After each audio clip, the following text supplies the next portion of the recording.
tubuh manusia terlalu sempurna. Makanya kecerdasan kita akan kesehatan selalu jongkok, kecerdasan kita akan keuangan selalu tinggi. Kenapa? Karena begitu kita tidak mengatur keuangan kita langsung diganjar penalti instan. Tidak bisa bayar cicilan. Tapi ketika kita ignorance terhadap kesehatan kita, ngerokok jalan terus, minum jalan terus, makan sembarangan, olahraga ini, nggak mati-mati. Iya bener. Orang yang bijaksana belajar dari kesalahan orang lain, mudah dan murah. Tapi kalau orang pintar, dia harus jatuh duluan sendiri, lalu dia belajar dari kesalahannya. Nah, orang bodoh tidak pernah belajar dari kesalahannya sendiri. Kenapa? Karena pada sesungguhnya tidak ada orang yang bodoh. Dia dimaknai sebagai bodoh karena dia bilang yang salah adalah orang lain. Kenapa saya yang harus belajar? Tidak ada orang yang kaya ngotot kepada orang yang miskin betapa nikmatnya punya uang banyak.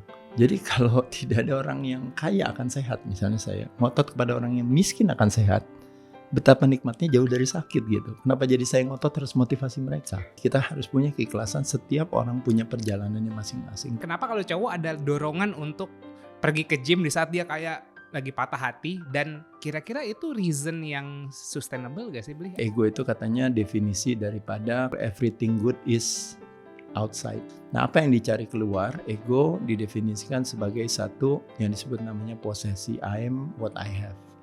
Dua disebut namanya prestasi, I am what I do. Dan ketiga yang disebut namanya reputasi, I am what other people thinks of me.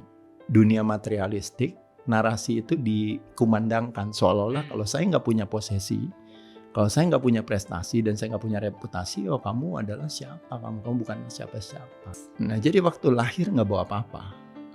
Nah, waktu mati nggak bawa apa-apa juga. Nah, berarti makna daripada gap di antara lahir dan mati itu kita ngapain gitu. Kan dari situ kita udah bisa lihat, oh ternyata jawabannya adalah memberi. Melepaskan ya? Iya, sehat bukan tujuan. Sehat adalah syarat. Untuk bisa nikmatin martabak manis yang enak, butuh sehat. Untuk bisa main sama orang kita kasih, butuh sehat. Untuk bisa berkarya dalam bekerja, butuh sehat. Saya dan sakit tidak nyambung, karena sakit bukan kepastian. Yang kepastian adalah apa, Mbak? Mati.